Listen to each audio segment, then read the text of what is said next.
नेता कौन, राहुल गांधी या अरविंद केजरीवाल? इसमें से बेहतर हटाओ।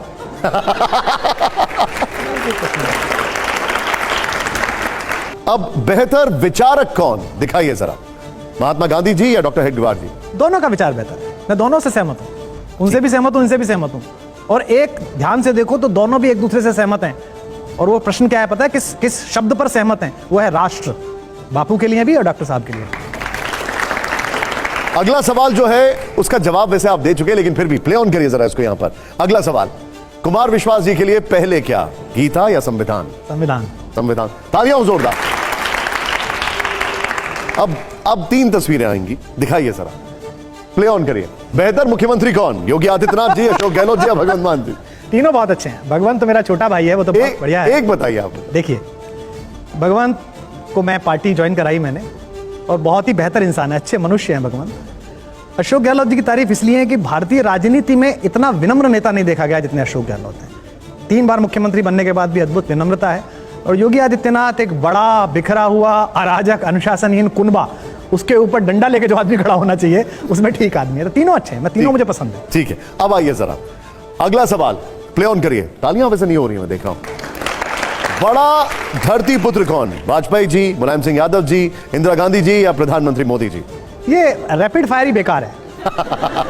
निश्चित रूप से जो भारत का बड़ा विचार है, भारत जिसे कहते हैं, उस विचार में तो आपने क्रम पहले नंबर पे ठीक रखा है। ठीक। आदरणीय अटल जी, बड़ा भारत का विचार है। क्रमवार मुझे बता दीजिए। देखिए, अटल जी तो लीग से अलग काम है, एक समावेशी राजनीति जो राहुल जी बोल रहे हैं उसका बड़ा प्रतीक शासन है।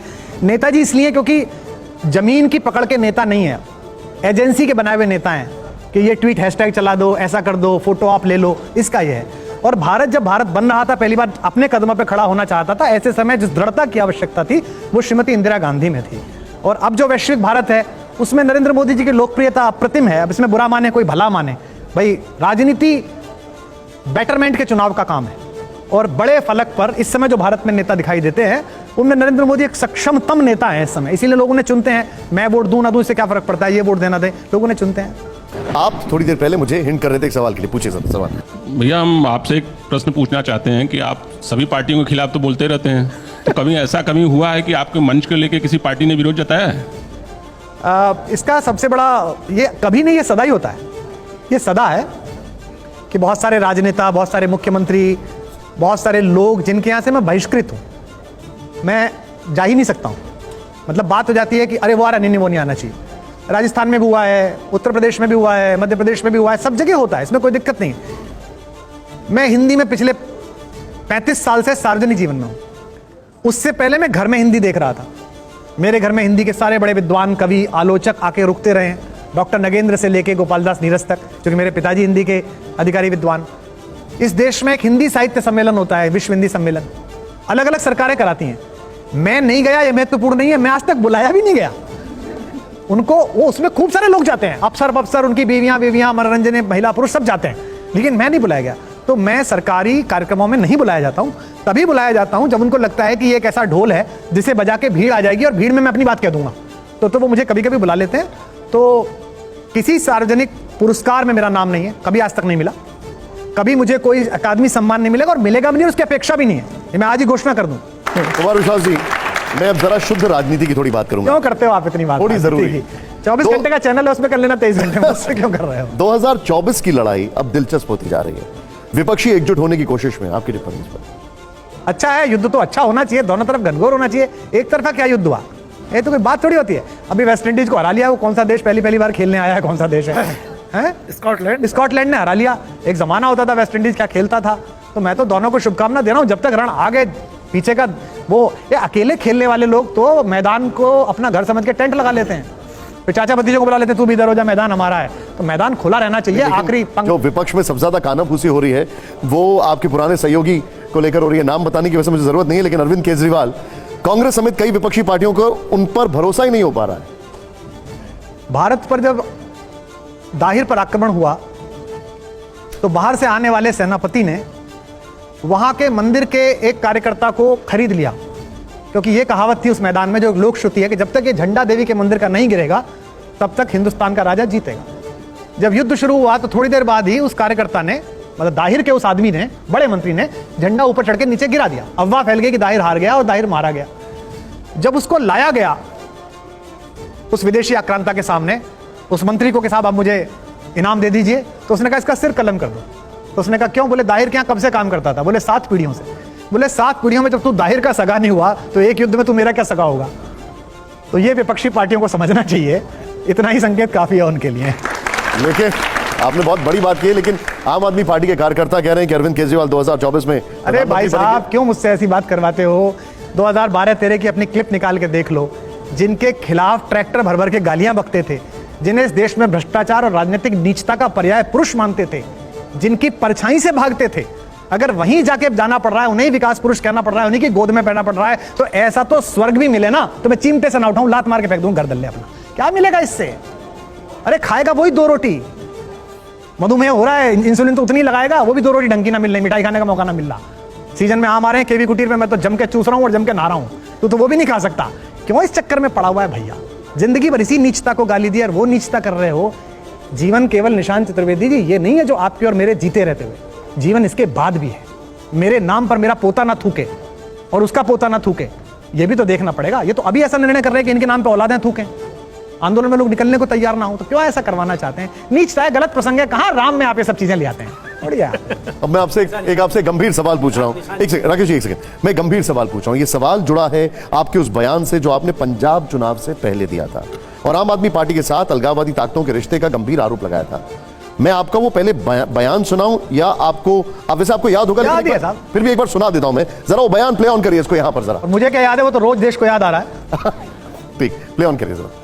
मैं सदा कहता हूं पंजाब कोई राज्य नहीं है, पंजाब एक भावना है, पंजाबियत एक भावना है पूरी दुनिया में। ऐसे में एक ऐसा आदमी जिसने एक समय में मुझे ये तक कहा था, मैंने उसको कहा कि ये जो फ्रिंज एलिमेंट है, जो अलगाववादी संगठन है, जो खालिस्तानी मूवमेंट से जुड़े हुए लोग हैं, इनका साथ मत ले पिछले चुनाव में। और उसने कहा था कि नहीं हो जाएगा, चिंता मत कर। और कैसे चीफ मिनिस्टर बनेगा तो उसने उसका फार्मूला भी बताया था कि ऐसे ऐसे भगवंत को और फुल्का जी को लड़वा दूंगा और मैं पहुंच जाऊंगा। और आज भी वो उसी पथ पे, मानो मत मानो, और नहीं भी है तो वो पपेट बिठा लेगा, कोई कुछ कर लेगा वो कुछ काम। तो ऐसे में उसने मुझे इतनी भयानक बातें बोली जो कि सबको पता है, पंजाब में सबको पता है। कि एक दिन तो मुझसे कहता है कि तू चिंता मत कर, या तो मैं एक स्वतंत्र सूबे का मुख्यमंत्री बनूंगा। और मैंने कहा ये अलगाववाद 2020 का रेफरेंडम आ रहा है, पूरी दुनिया फंडिंग कर रही है आईएसआई से लेके और बाकी अलगाववादी ग्रुप। तो कहता तो क्या हो गया, तो स्वतंत्र देश का पहला प्रधानमंत्री बनूंगा। आपने बहुत यहां पर बड़ा इसको बताया, लेकिन ये बहुत ही सेंसिटिव स्टेट के बारे में बात हो रही है, बहुत ही ज्यादा चिंताजनक है। थोड़ा इसको इलैबोरेट कर दीजिए आप। भारत के राजकीय दूतावास को अमेरिका में खालिस्तानियों ने आग लगा दी। दूतावास का मतलब समझते हैं आप? दूतावास किसी देश में उस देश की अस्मिता का प्रतीक होता है।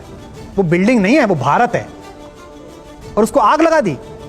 और हमारा बयान आ रहा है कि नहीं नहीं कोई हताहत नहीं हुआ है, कोई नुकसान नहीं हुआ है, एजेंसीज को खबर कर दी गई है। आज से पहले आपने देखा किसी की हिम्मत हुई कि भारतीय दूतावास को आग लगा दे, भारतीय दूतावास पे तिरंगा फाड़ दे? तो मैंने जो कहा वो पिछले 1.5 साल में पल पल इस देश ने भोगा।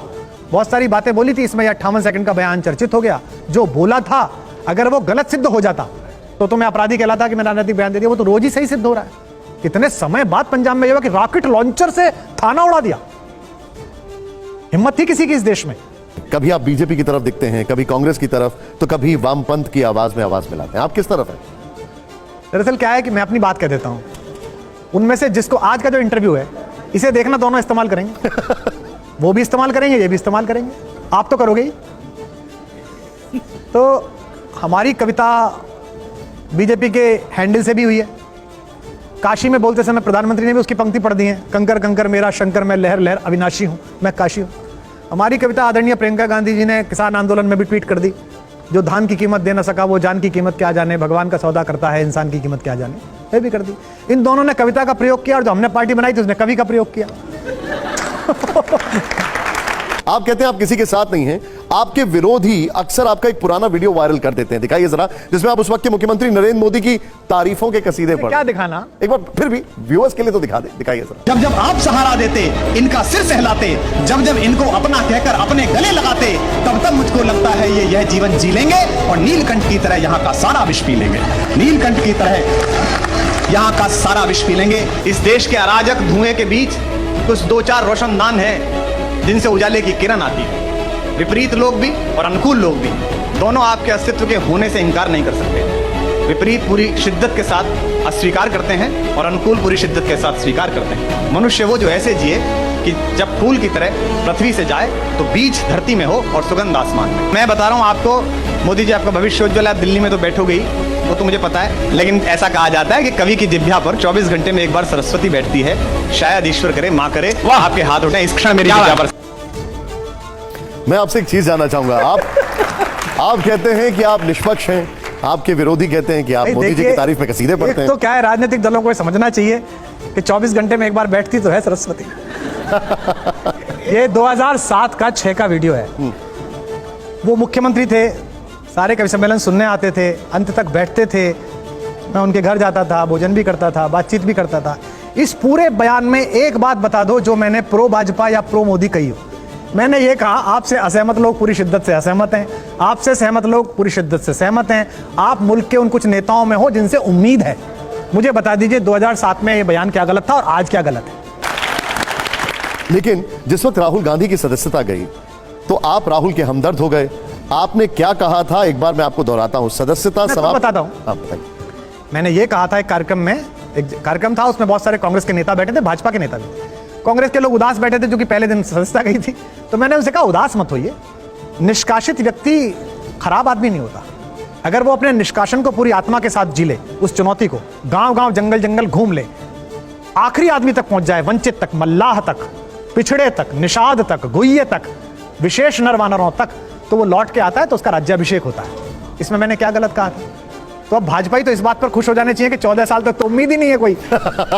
और कांग्रेसी इस बात पर खुश हैं कि देखो साहब, हमारे राहुल गांधी जी को कुमार विश्वास जो राम पर बोलते हैं, उन्होंने कहा कि भाई ये तो उसी रास्ते पर चलना है जिस पर राम चले। अच्छी बात है, मेरा काम ही है कि मैं मंगल की बात बोलूं और दोनों नेताओं को सच बोल के बताता रहूं। कुमार विश्वास जी, सुना है कि आप भी एक गुरुकुल बनाने जा रहे हैं, क्या होगा उसका संकल्प? नहीं, गुरुकुल नहीं है।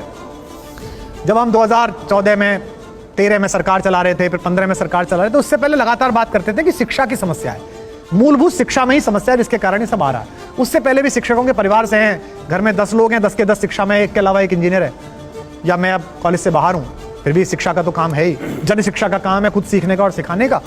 तो एक स्कूल ऐसा बनना चाहिए जहां जो 5 कोश हैं मनुष्य के, अन्नमय कोश, प्राणमय कोश, आनंदमय कोश, विज्ञानमय कोश और मनोमय कोश, सब में जो उसका भोजन हो वो सात्विक हो, ताकि 18 वर्ष की आयु में जब वो बाहर निकले तो हम समाज को एक बहुत ही सुंदर मनुष्य दे सके। यानी कि वो जो खाए वो ऑर्गेनिक हो, वो जो सुने वो ऑर्गेनिक हो, वो जो पढ़े वो ऑर्गेनिक हो, उसमें किसी प्रकार की मिलावट ना हो।